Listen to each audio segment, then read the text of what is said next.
The desperate plea.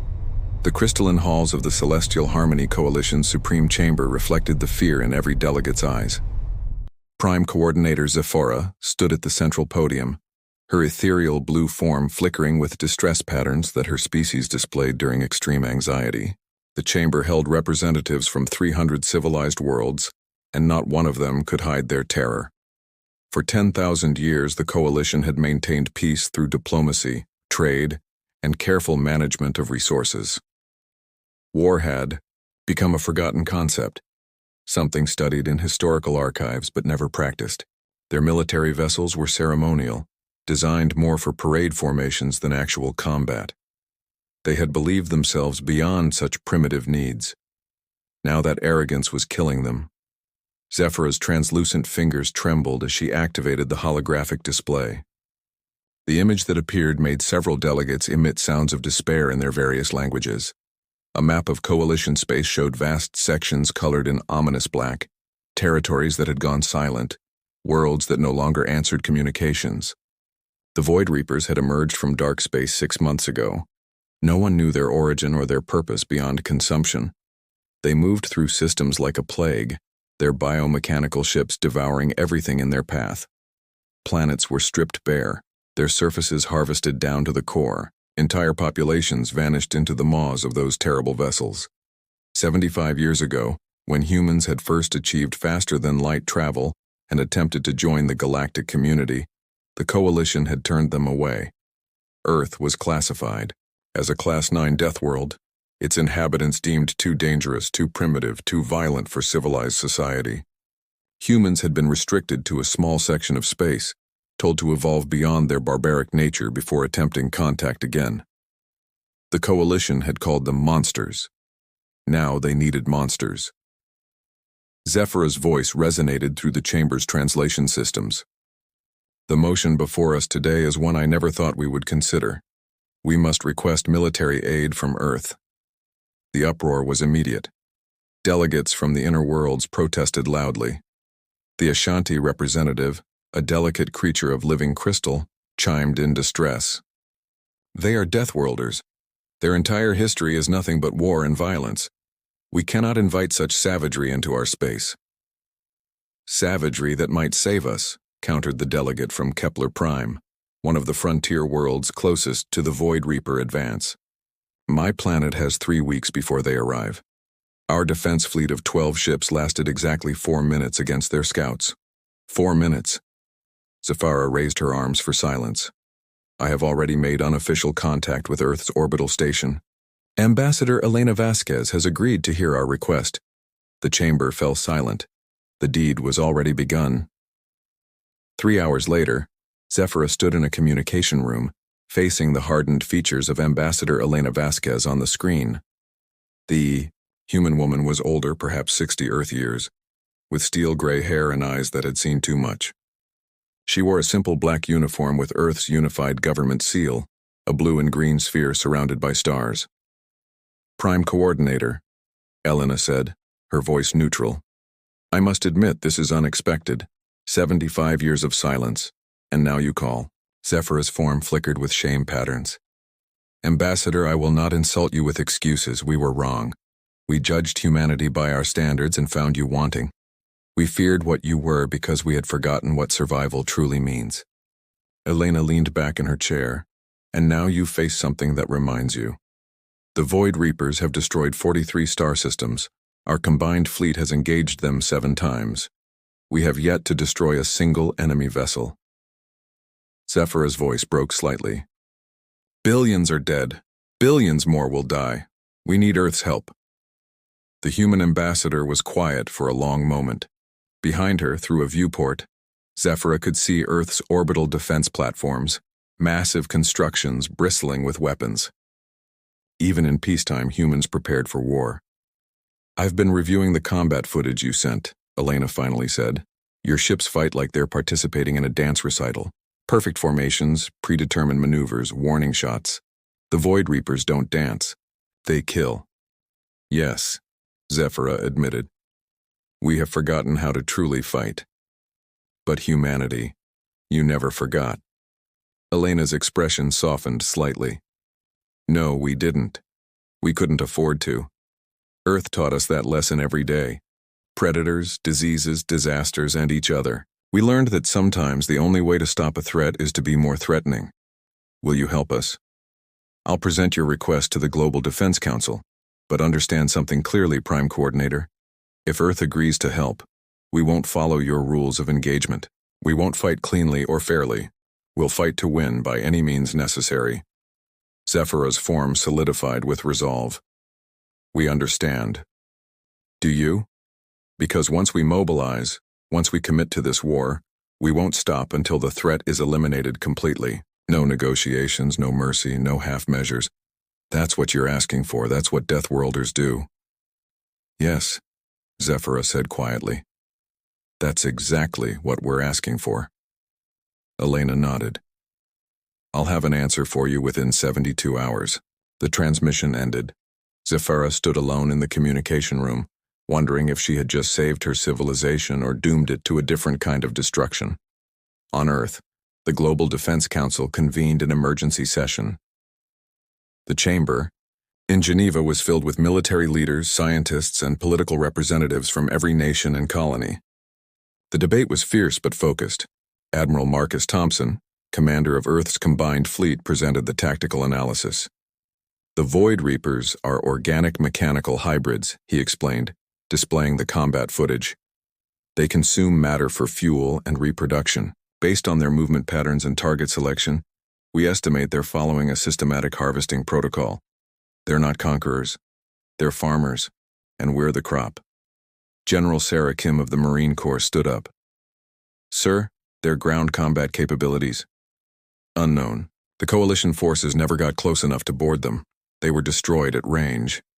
Thompson's expression was grim. But based on their ship construction, we can assume they have defensive organisms. We'll need to prepare for biological and mechanical threats. The debate continued for hours. Some argued for staying neutral, letting the coalition face the consequences of their rejection. Others pushed for immediate intervention. Finally, President Chen of the Unified Earth Government called for order. The question before us isn't whether the coalition deserves our help, she said. It's whether we can live with ourselves if we do nothing. These Void Reapers won't stop at coalition space. Eventually they'll come for Earth. Better to fight them there than here. The vote was called. It wasn't unanimous, but it was decisive. Earth would go to war. Admiral Thompson stood as the vote concluded. Then we mobilize everything. The entire combined fleet, all reserve units, and the experimental weapons divisions. If we're going to fight, we fight to win. Within hours, Earth's military machine roared to life. Shipyards that had been producing colony vessels switched to warship production. Reserve personnel were called to active duty. The massive battleships that had been mothballed after the Mars Rebellion were reactivated. The first expeditionary force consisted of 300 warships, from massive dreadnoughts to nimble frigates. Each one was built with humanity's hard-learned lessons, ships designed to take tremendous punishment and keep fighting. They weren't beautiful like coalition vessels. They were tools of war, nothing more, nothing less. Admiral Thompson stood on the bridge of the EFS Retribution, his flagship. Through the viewport, he could see the fleet assembling. Ships with names like Defiance, Vengeance, and Prometheus. Names that meant something to humans, names that promised violence. His executive officer, Commander Lisa Park, approached with a data pad. Sir, the coalition has agreed to all our terms. Full access to their technology, complete tactical freedom, and permanent membership in the coalition if we succeed. Thompson nodded. And if we fail? Then it won't matter, sir. The Admiral turned to address his bridge crew. In 48 hours, we jump to coalition space. We're about to show the galaxy what humanity is capable of when threatened. Some of you are old enough to remember when they called us primitives, told us we were too dangerous for civilized space. He paused. Time to prove them right. The crew responded with determined silence. They understood what was coming. This wasn't a police action or a peacekeeping mission. This was war in its purest form, the kind humanity had perfected over millennia. The answer in Fire and Steel, The first expeditionary force emerged from hyperspace at the edge of the terminus system like wolves breaking from forest cover. 300 human warships materialized in perfect combat formation, weapons already charging, sensors sweeping for targets. They had arrived at the Coalition's desperate front line, where 6 of their pristine vessels were being systematically torn apart by 2 massive Void Reaper harvesters. Admiral Thompson stood at the tactical display, watching the engagement with cold calculation. The Coalition ships were maintaining perfect formation even as they died, firing warning shots, attempting to communicate with an enemy that saw them only as resources to be consumed.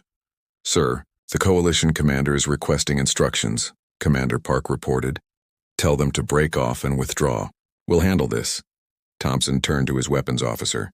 "Lieutenant Chen, target both Reaper vessels. Full spread all batteries. No warnings, no negotiations. Fire when ready." The space between the fleets erupted in violence. Where the Coalition had used precise energy beams and guided plasma charges, humanity unleashed raw destruction. Nuclear-tipped missiles, kinetic railgun rounds, and experimental antimatter torpedoes crossed the void in a storm of death. The first Void Reaper never knew what hit it. The concentrated firepower of 50 human ships struck simultaneously, overwhelming its organic shields and tearing through its biometal hull. It exploded in a spray of organic matter and twisted metal. The first Reaper vessel the Coalition had seen destroyed. The second Reaper attempted to adapt, its hull morphing and shifting to absorb the incoming fire. But humans had fought adaptive enemies before. Admiral Thompson had prepared for this. "Deploy the nanoswarm missiles," he ordered. 12 specialized warheads detonated around the Reaper vessel, releasing clouds of military-grade nanobots. The microscopic machines attacked the Reaper's organic components at the molecular level, disrupting its ability to adapt. As the creature ship writhed in confusion, conventional weapons finished the job. The Coalition vessels hung in space, their crews stunned by the display of violence. In less than 10 minutes, humanity had accomplished what they couldn't do in 6 months of warfare. Commander Park received a transmission from the Coalition flagship. "Sir, their commander is asking why we didn't attempt communication first." Thompson's expression didn't change. "Tell them dead enemies don't require conversation." Over the next 6 weeks, the human fleet carved through Void Reaper forces like a blade through flesh. They didn't fight by Coalition rules. They didn't announce their presence or offer terms. They simply appeared, destroyed everything hostile, and moved on. Captain Jake Morrison commanded the Marine contingent aboard the destroyer EFS Relentless. His unit specialized in boarding actions, and Thompson wanted intelligence on the Void Reapers.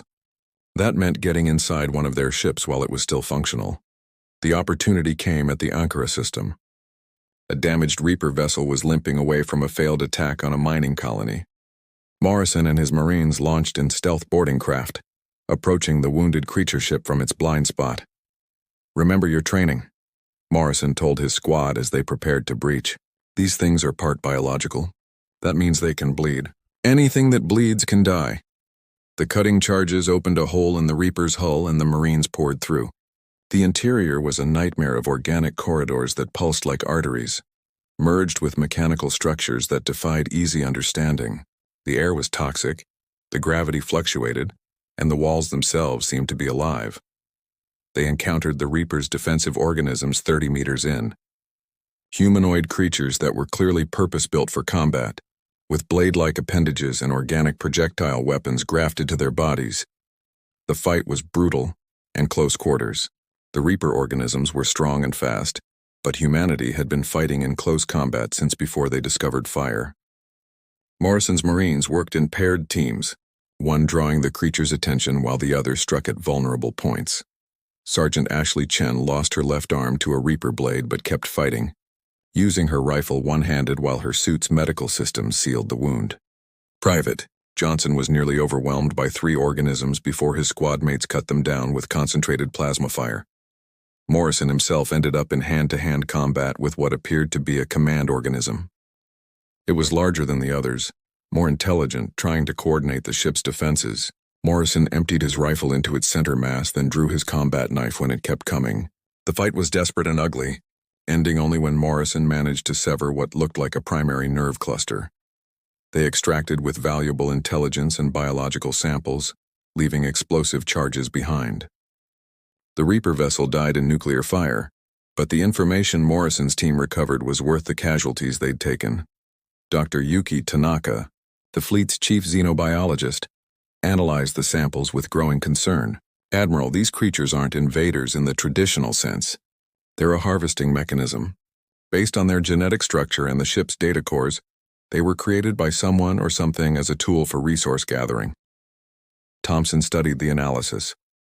Created by who? Unknown. But whoever made them either lost control or deployed them intentionally. Either way, they won't stop. They can't stop. It's literally written into their genetic code to consume and expand. The revelation changed nothing about humanity's approach. If anything, it made them more determined. A force that couldn't be negotiated with, couldn't be reasoned with, could only be destroyed completely. The war reached its climax at the Coalition's capital system of Harmony Prime. Intelligence indicated a massive Void Reaper fleet was gathering for a final push, over 200 harvester vessels preparing to consume the heart of civilized space. Admiral Thompson gathered his commanders for the battle planning. The holographic display showed the enemy force outnumbering them significantly. "They expect us to defend," Thompson said, "to take positions around Harmony Prime and wait for their attack." He smiled coldly. "We're not going to do that. We're going to hit them while they're gathering before they're ready." General Kim of the Marines raised an eyebrow. "A preemptive strike? The Coalition won't approve. The Coalition gave us tactical freedom. I intend to use it." Thompson highlighted several positions on the map. "We'll divide into 3 battle groups. Alpha and Beta will hit from the flanks, driving them toward the center. Gamma Group will be waiting with our special surprise." The special surprise was humanity's most terrible weapon, something they'd developed during the dark years after World War III but never used. The stellar conversion bomb, capable of triggering a small star's worth of energy in a controlled explosion. Commander Park looked uncomfortable. "Sir, the radiation alone will make this system uninhabitable for decades. Better than letting it be harvested down to nothing," Thompson replied. "Besides, we'll evacuate the populated zones first." The battle for Harmony Prime began at 300 hours, Coalition Standard Time. The human fleet struck without warning, catching the Void Reapers in the middle of their gathering formation. The initial barrage destroyed 30 Reaper vessels before they could respond. But the Reapers adapted quickly, their hive mind intelligence processing humanity's tactics and developing counters. The battle became a brutal slugfest, ships dying on both sides. The EFS Defiance rammed a Reaper vessel that had crippled it, detonating its reactor core to take the enemy with it. The destroyer Vengeful Spirit fought on despite losing half its hull, its crew refusing to abandon their posts. Morrison's Marines conducted 17 boarding actions during the battle, gathering intelligence and planting charges on critical Reaper vessels. They lost 40% of their force, but every mission succeeded. As the battle reached its crescendo with both fleets bloodied and exhausted, Admiral Thompson gave the order. The stellar conversion bomb detonated in the center of the Reaper formation, where Gamma Group had herded them. The explosion was visible from 3 systems away. When the light faded, the Void Reaper fleet was gone. A few damaged stragglers tried to flee but were hunted down by humanity's frigates. For the first time in 6 months, a major Reaper force had been completely annihilated. The aftermath was subdued. The Coalition leadership stood in the Supreme Chamber, watching footage of the battle. The casual violence, the willingness to sacrifice, the terrible weapons humanity wielded, all of it was sobering. Zephyra approached Admiral Thompson at the victory ceremony. "You saved us all. But I must ask, was such destruction necessary?" Thompson looked at her with tired eyes. "You asked for Deathworlders. You got them. This is how we fight. This is how we survive. Your civilization had 10,000 years of peace because somewhere at some time, someone else did the dirty work of keeping you safe. And now that someone is humanity, for now, but remember this lesson, Prime Coordinator, the universe doesn't care about your philosophy or your civilization's enlightenment. There are things out there that will destroy you simply because you exist. You can either be prepared to fight them, or you can die with your principles intact." The human fleet remained in Coalition space for 6 more months, hunting down the last Void Reaper vessels and teaching Coalition forces basic combat tactics. By the time they departed, humanity had earned its place in the galactic community, not through diplomacy or cultural achievement, but through violence expertly applied. As the first expeditionary force prepared to return to Earth, Admiral Thompson stood on his bridge one last time, looking out at Coalition space. They had saved trillions of lives, ended an existential threat, and proven humanity's worth. Commander Park joined him at the viewport. "Think they'll ever forget what we did here?" "No," Thompson replied. "They'll remember. They'll remember that when the darkness came, when civilization itself stood on the brink, they called for the monsters, and the monsters answered. The human fleet jumped to hyperspace, leaving behind a galaxy that would never look at Earth the same way again. The Deathworlders had shown their true nature, not as mindless savages, but as a species forged by adversity into something capable of standing against any threat. The Coalition had learned an important lesson. Sometimes survival requires more than enlightenment. Sometimes it requires fire and steel, wielded by those willing to become the very thing that darkness